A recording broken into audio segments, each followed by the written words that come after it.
Good morning. Welcome to Unity Longmont Spiritual Center on this gorgeous day, May 17th, 2020. We are blessed to have Mike King as our speaker and to lead us in meditation, and Teresa Storch to provide us with her beautiful music. So we will begin with a piece of music from Teresa.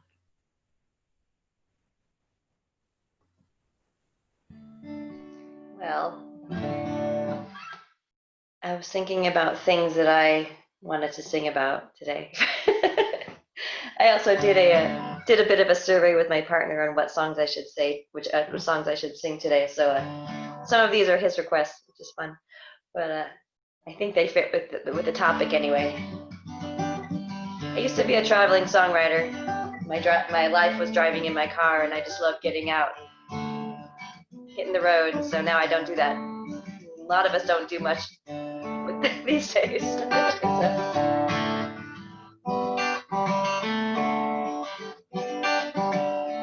I'm driving in my car, feel the sunshine on my arms, watching mountains rolling over, on and on.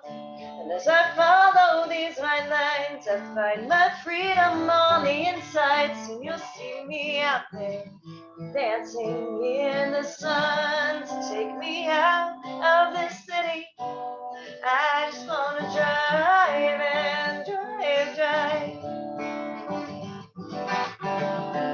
Feel the constant stream of concrete underneath my tires.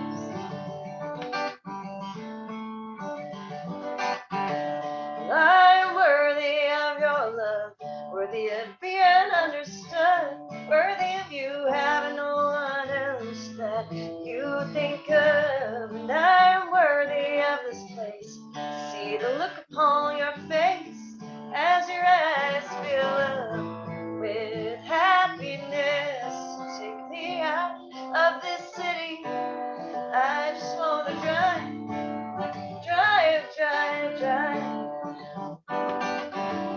To feel the constant stream of concrete underneath my tires.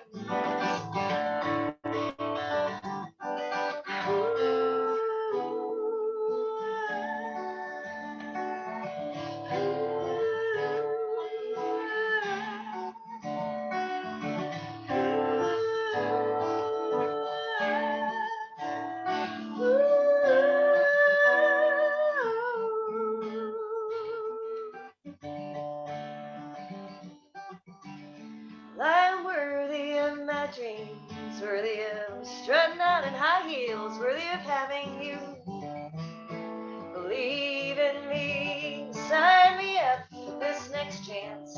Never mind the circumstance. All I want to do is hang out here in the Unity of Longmont Center on Zoom and dance. Take me out of the city.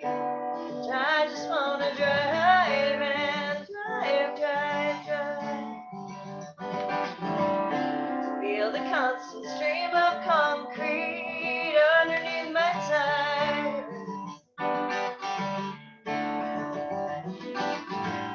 Take me out of this city. I just want to drive and drive. Feel the constant stream of concrete underneath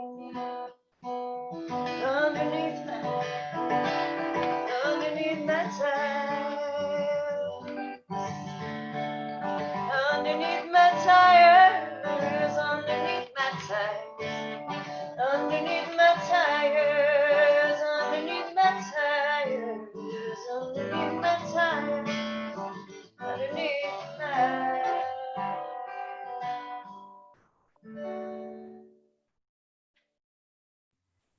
Thank you, Teresa. So please join me in prayer.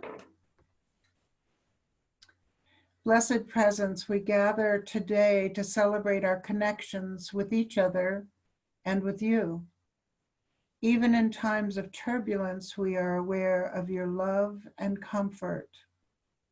The nature you created reminds us of cycles, the turning of the earth, the returning of seasons. We too have our seasons and are currently surrounded by beautiful spring returning while experiencing new ways of keeping each other safe.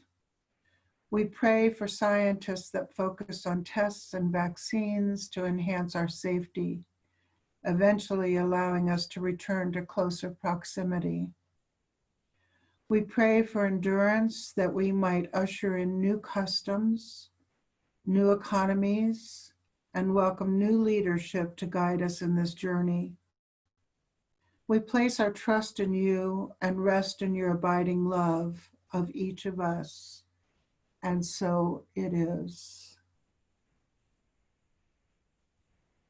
And Teresa, if you would provide another song. I'm gonna do this one.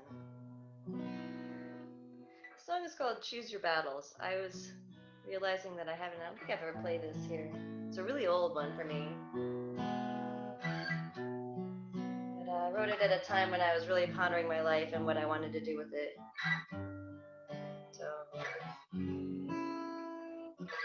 gone through life with blinders on that I've used to block what I choose. And I believe in human kindness. That's why it hurts so much to be used. But when I catch a glimpse, some injustice completely blocks my view, then I fear I'm sucked back into reality. Try to lose.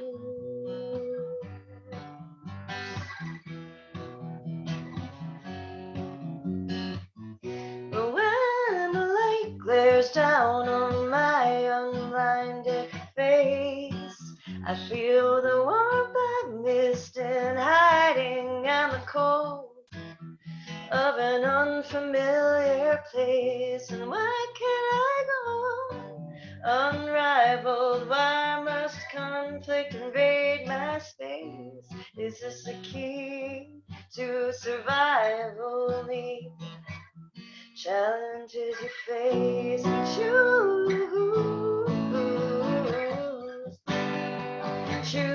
your battles,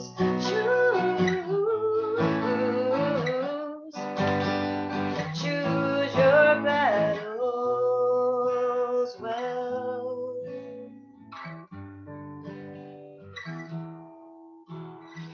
One who seeks perfection, I get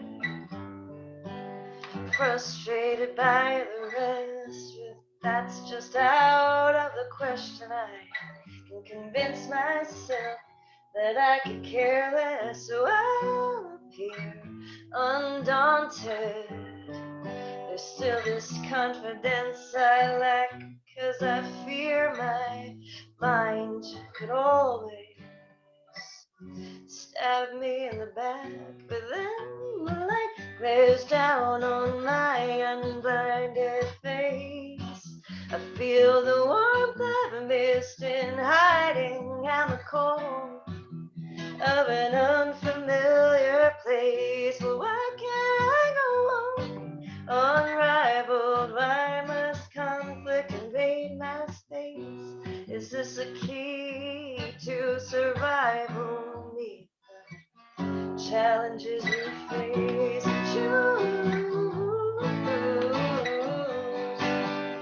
choose your battles,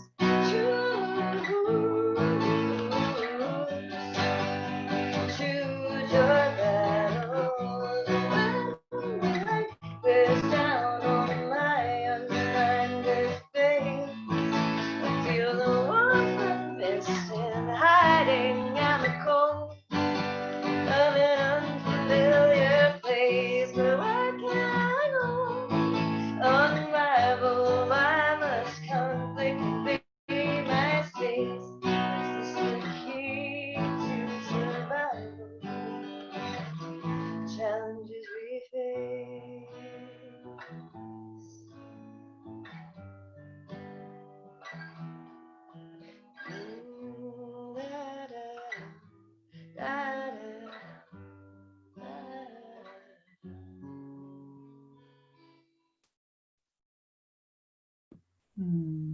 Thank you, Teresa. And Mike, we're so grateful that you are here today to lead us in meditation and provide one of your talks, they've always been so inspiring, deep, meaningful, and practical. So thank you for being here. Thank you all. Nice seeing you all again. So I'll just do a couple of poems. One I wrote that I think has some significance for today's, where we find ourselves in. The second poem is called What Am I? The first one's called Original Sin. And then whatever time is left, probably 3-4 minutes, if we can just sit in silence, eyes open, eyes closed, whatever is comfortable to you, whatever is natural. Meditation should be comfortable, free-flowing, accepting whatever is. So the first poem that I wrote is called Original Sin, and it's not the traditional original sin as we think of in Judaism and Christianity, that we did something to fall from grace. In the teaching that I'm steeped in, original sin is nothing more than a forgetting. So the poem goes like this. Birthed in waters of forgetting. Pardon me.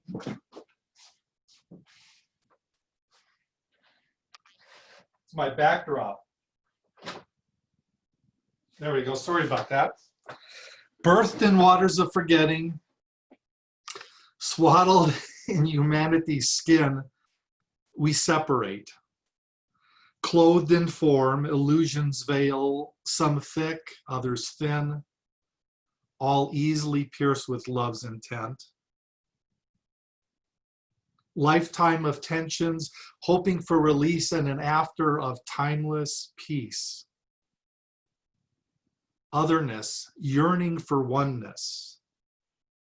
Love, a message so clear to the heart, yet foreign to the smallness we sometimes seem to be. The mind cannot grasp. Its hands are useless when it comes to the caresses of the heart, its lips ill-formed to taste tender sweetness. No, this is creativity's wild ride, plunging us into the living rapids of presence where the heart finds its true home. Fear's greatest fear, the unknown. Yet as ones of courage, we ride these troubled waters as boats embodied, carved and hollowed out by the sharp edges of separation's belief, finally empty of resistance and longing, available now for this moment's perfect unfolding. So be not afraid of the sacred river, or to walk the path of the shattered soul. Our prayer, love's embrace, let us share with each other our strength, for we have set sail. And then something I wrote this morning, which ties into the talk. What am I? I am the yes that all knows long for. I am the happiness and love that all seeking longs to find. I am the fulfillment of all desire. I appear as ever changing, yet I am that which never changes. I am the permanence of all that is impermanent. I am the right of all wrongs. I am the truth that lays at the heart of all lies. I am that I am. Your confusion dissolves in me, and we name this understanding. I am the isness of all things, and I am the amness of all living beings. The world dissolves in me, and we name this beauty. Feelings of loneliness, isolation, separation, they dissolve in me, and we name this love. So let us rest here God's infinite being. Let us abide as we truly are, not as what the mind says we are.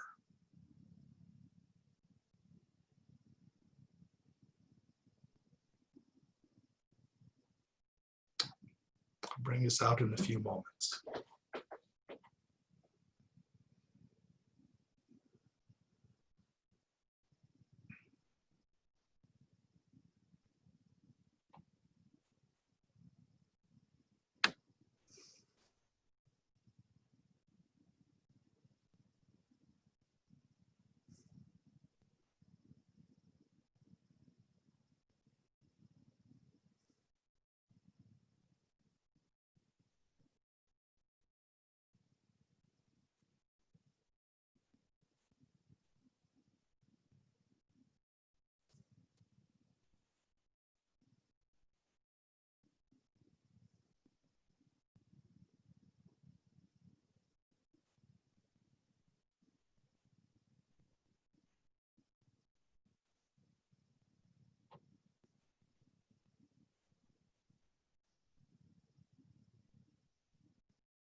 So the name of what I'd like to talk about is our highest purpose in life. And let me put my timer on so I don't go too much over. David, what do I have, like 15, 20 minutes? Okay.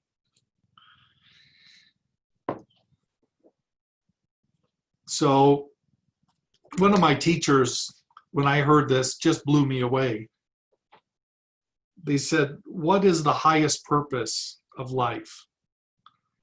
And I was waiting to hear all sorts of esoteric, wonderful things about this bliss or a oneness with God, but they said simply happiness. Now, for some people, happiness is a word that means we're giddy and joyful, and sometimes that word has connotations that doesn't fit with where we're at.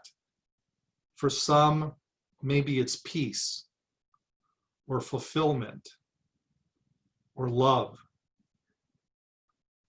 It's simply the absence of lack. To me, happiness is an absence of needing to change this moment to something that might be a little bit better than now. It's a subtle resistance to where we're at. So the essence of our purpose, and words really fail to describe it, it's not a reconnection or even a remembering. It is just an abidance in that which we are. And what a wonderful thing to know. What a wonderful gift to give ourselves. We don't have to do anything. We don't have to become a better version of ourselves. We are the highest version of ourselves. We cannot not be that. We are that. And this isn't new knowledge. This, in Greece, in the temple of Apollo at Delphi, inscribed, there are 3 inscriptions, and the first inscription is, know thyself. I forget the second one, but the third one is, surety brings ruin.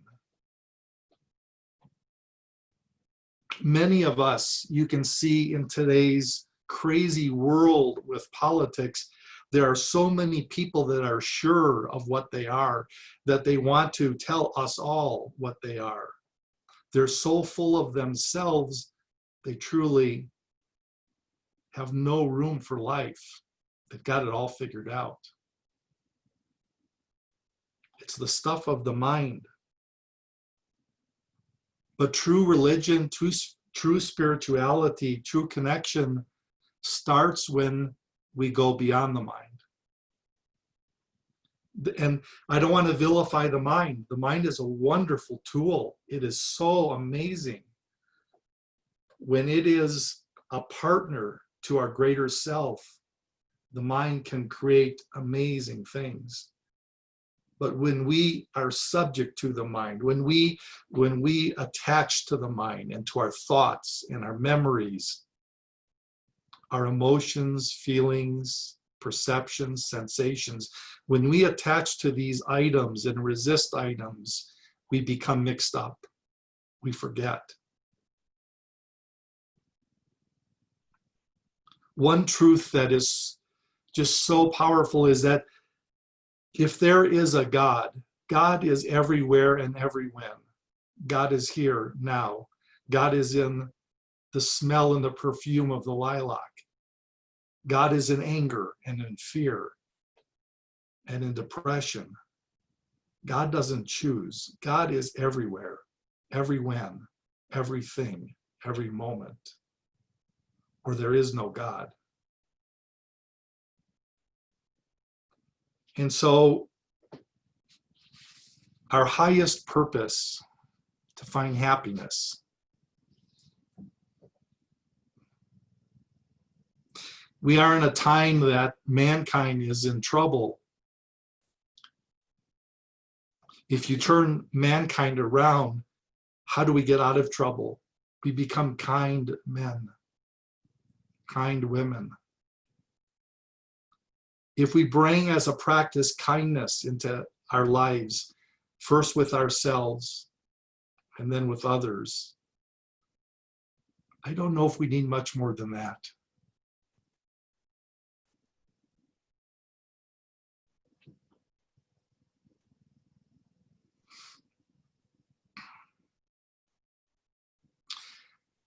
There are, let's see, 2, 4, 6, 8, 10, 13 of us.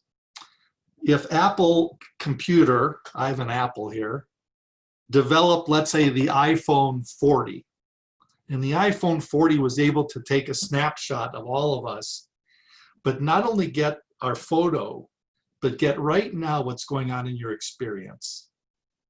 In other words, your thoughts, your current feelings, sensations of the body, painful, pleasurable, perceptions of the world, what you see, your room, what you're hearing, hopefully me.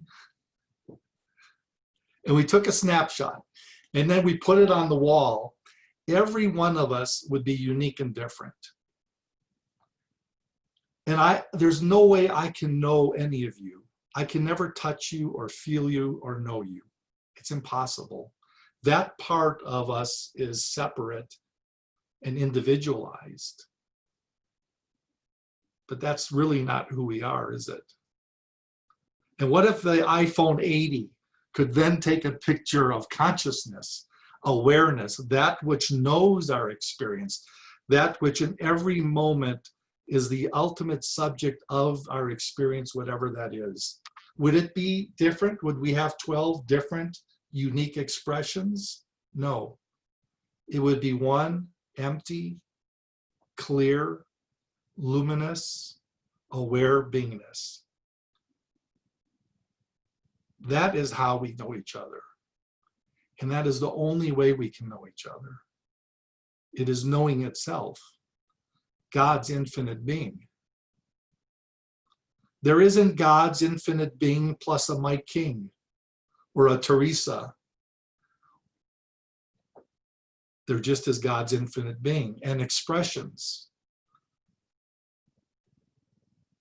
The worst blasphemy is I exist separate from God. I am something other than God. How blasphemous is that? God doesn't need me to be what he or she is. God is everywhere. Birthed in waters of forgetting, swaddled in humanity's skin. Right at birth, we start the separation process. It's a natural process. It's nothing to be, oh, I wish that weren't the case. We develop an ego. We develop a personality naturally. It's the natural process.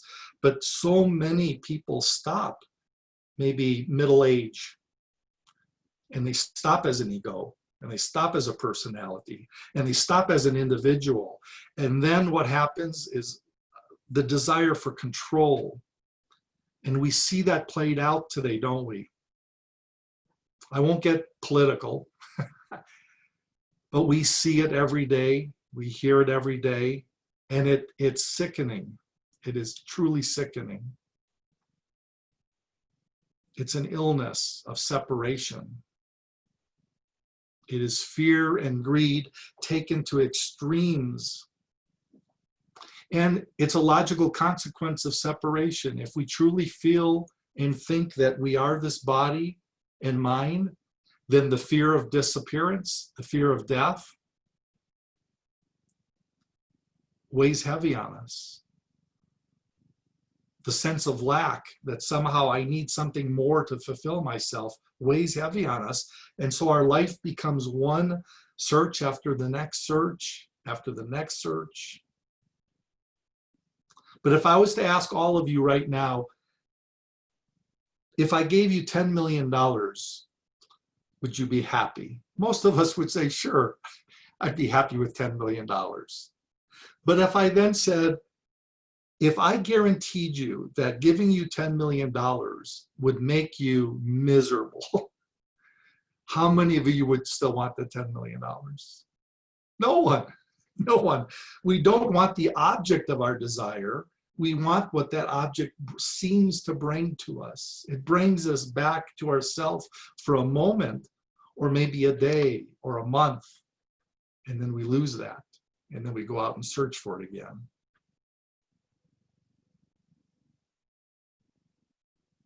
So I guess the spiritual practice, the path that I talk to you all about every time I come and visit with you is the direct path, non-duality, Advaita. Advaita means not two. The ancient sages in their wisdom didn't even want to say that God is one, because one implies there could be something other than one. We are not two.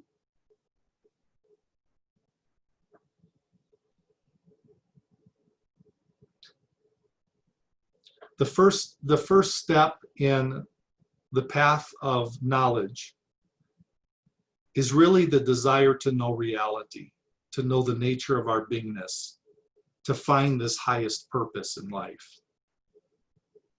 And so at some point we make a U-turn, stop looking out there for objects, both subtle and physical.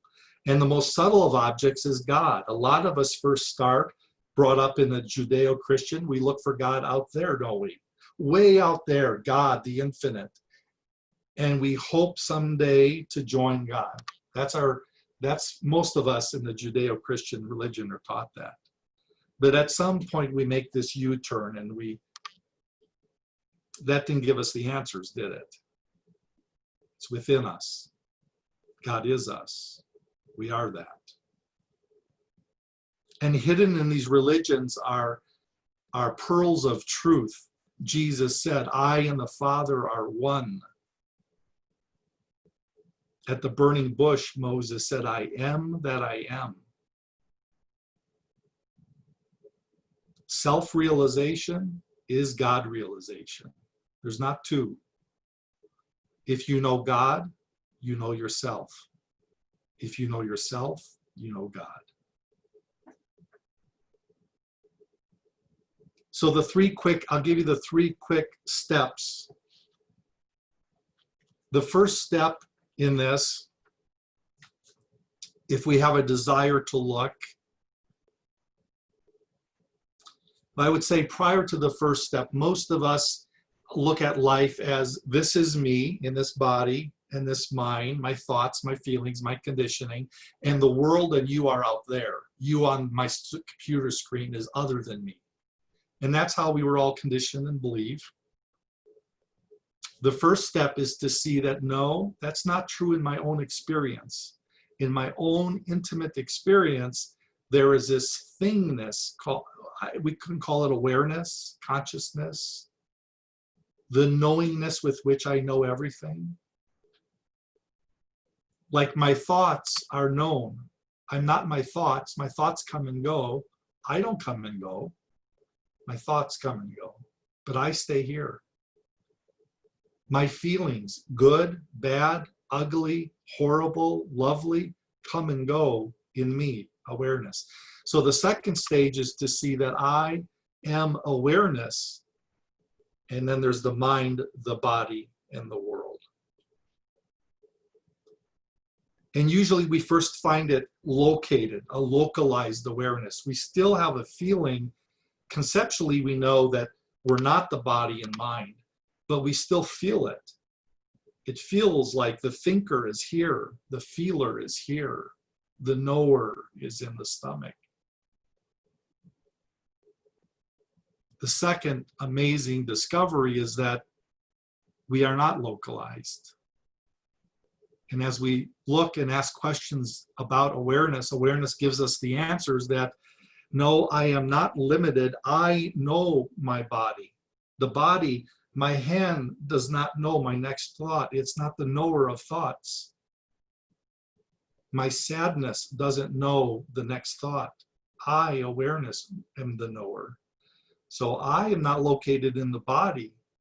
By experience, we see the body is located in me. And then I look, well, where are my limits? Do I have limits? Where's my boundary? to this awareness. And we find no boundaries to awareness. There's not my awareness and your awareness. There is awareness which we share.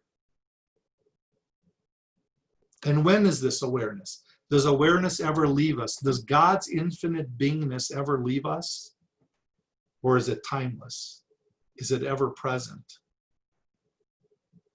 Not ever present in time, lasting in time forever, but it is prior to time itself. Time itself is in us. A really cool, fun thing to do. It'll blow your minds, but be prepared. Try to ask yourself, can I go into the future even a moment and experience the future? Can I go into my past and experience it?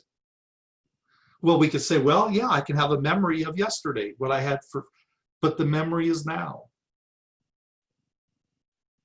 The fantasy of the future is experienced now. It is always now. How long does this now last? When did the last now stop? When's the next moment? We are timeless beings. And it's not something we have to believe in. I'm going to keep going a little bit if it's okay, Deva. It's not something we have to believe in. It's something we are. We just have to see it for ourselves, experience it, and then we'll know.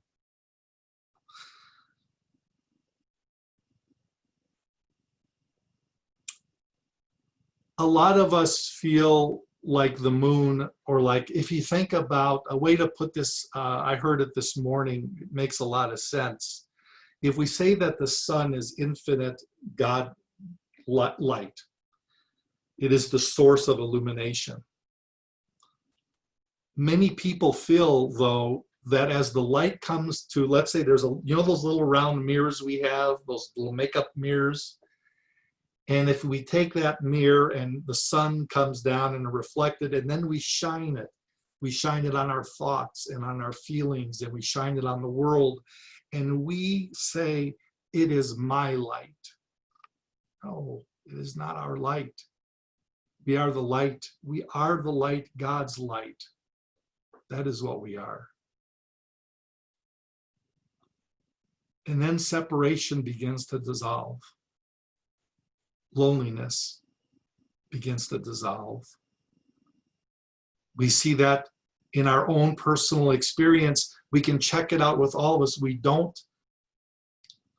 start and end. We weren't born and we don't die. What we are is timeless and infinite. And then the fun begins. Then life opens up. And we fully come back into life. And we allow this understanding to come into every aspect of our lives, our thoughts, our feelings, our relationships, our activities, how we view ourselves and others. And then it's a process that lasts our entire lifetime. It's just an ever expanding, Rumi said it best, an ever expanding pool of beingness. It never ends. It's beautiful. I think I'll stop there. Thank you so much for keep having me back. I love to share this stuff and talk about it. So thank you. Thank you, Mike, for a very rich and beautiful talk filled with a reminder and revelation. Thank you. So Teresa will provide us with music at this time.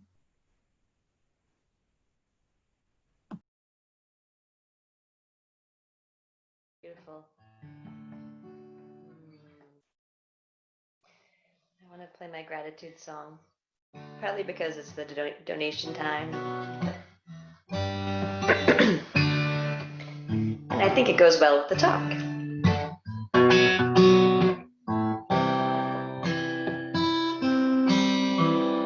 I'm grateful to the mountains for reminding me I'm small. but showing me the way to hold my head up tall. I'm humbled before nature, painting picture-perfect scenes on this canvas that we live in and is constantly changing. 'Cause I love this world, this world. I love this whole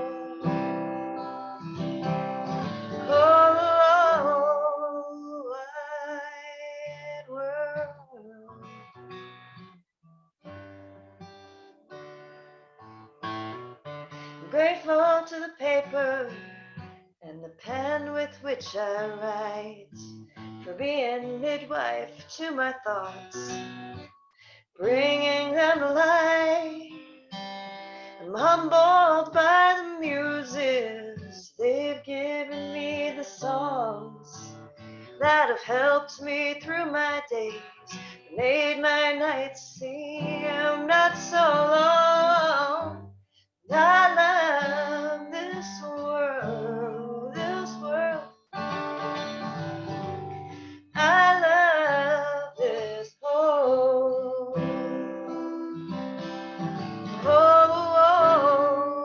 wide world.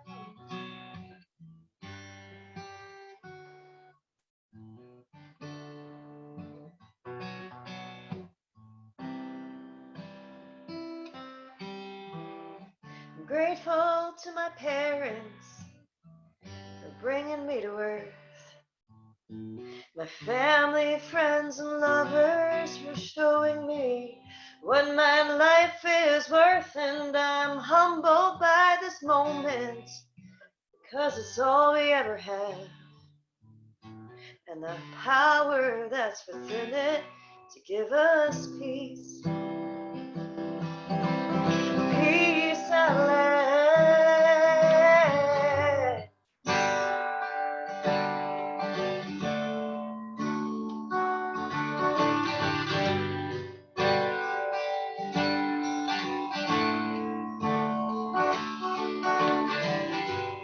I love this world, this world. I love this world, this world. I love this world, this world. I love this whole, whole wide world.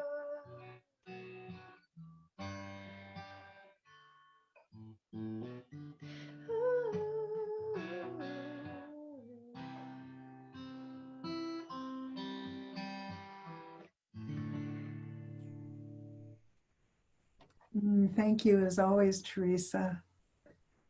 It's at this time that we go into our recent donation formation by placing our hands on our heart and taking several breaths and allowing the light and love within us to be shared with the world.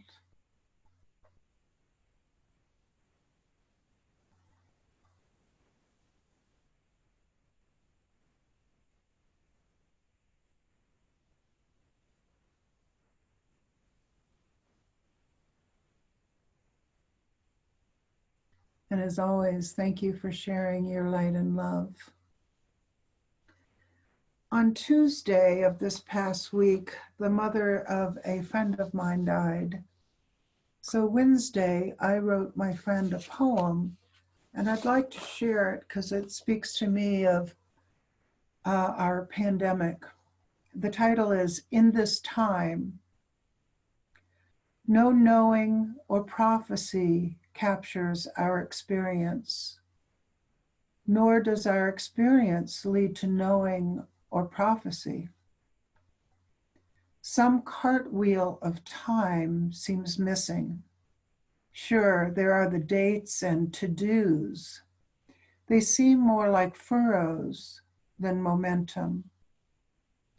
The word stillness is not quite accurate for there is a waiting, an expectation, perhaps a desire for propulsion.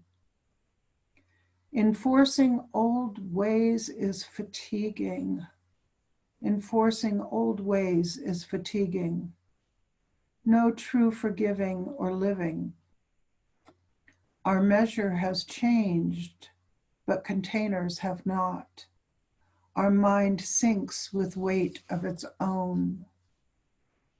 Lead me into still waters, away from this fog and mist, toward clear skies and tender grass, where, reaching for another with no barriers, unmasked, we greet and meet in this place of tentative newness. And so it is. And Teresa, if you will provide us with more beautiful music.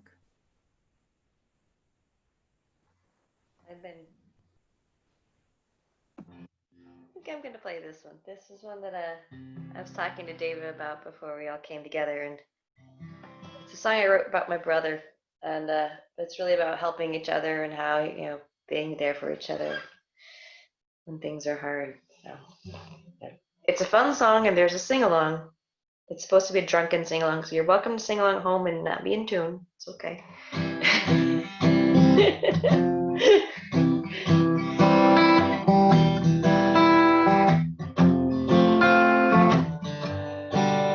We were the only ones there in that 2-foot square at the cheesy, crowded college bar on a Thanksgiving night. You said you loved art, you said you loved music, and since we were drunk, that you loved me too. It's just me and you on this holiday. So we discussed relationships, and neither of us had others of significance. That was why we were there. And then you said that my voice blew you away, and I really didn't know what to say. So I bought you a beer. It's just you and me on this holiday. Life can seem unfair, and it's too short to care about the stuff that keeps us up at night. And I wonder, can we really ever help each other? I think we might.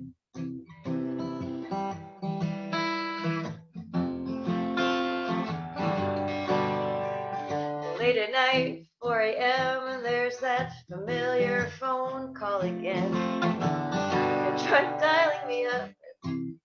I always say that it bugs me. Secretly, I'm flattered you call me. Now the subject this time is being an artist and living in our family insecurity. How it sucks to be us, so I switch it to affirmations. You listen to my positive thinking, it's how I know you love me for real, not just because we're family. Life can seem unfair, yet it's too short to care about the stuff that keeps us up at night. And I wonder, can we really ever help each other?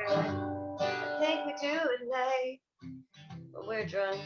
We're on the phone, calling me up, on your back porch with whiskey, your studio, and you watch the leaves turn brown. You're in Barcelona with locals that are buying us drinks that we don't know how to pronounce. But the rain's pouring down, it's pouring down.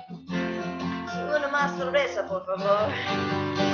Life can't seem unfair, yet it's too short to care about the stuff that keeps us up at night. And I wonder, can we really ever help each other? I think we do, yeah. Life can't seem unfair, yet it's too short to care about the stuff that keeps us up at night. And I wonder, can we really ever help each other? want to sing along? It's very simple.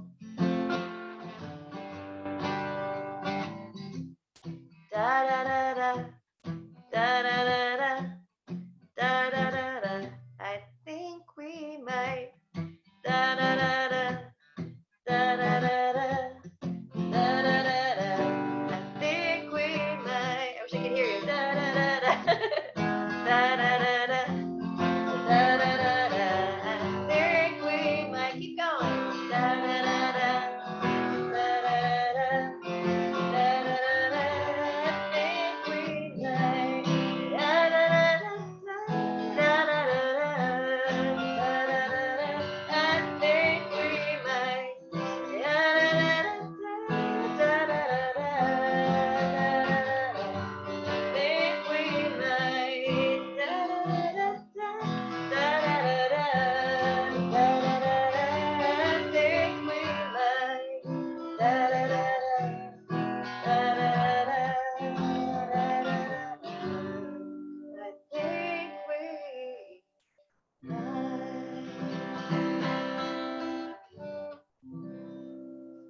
Thanks for singing.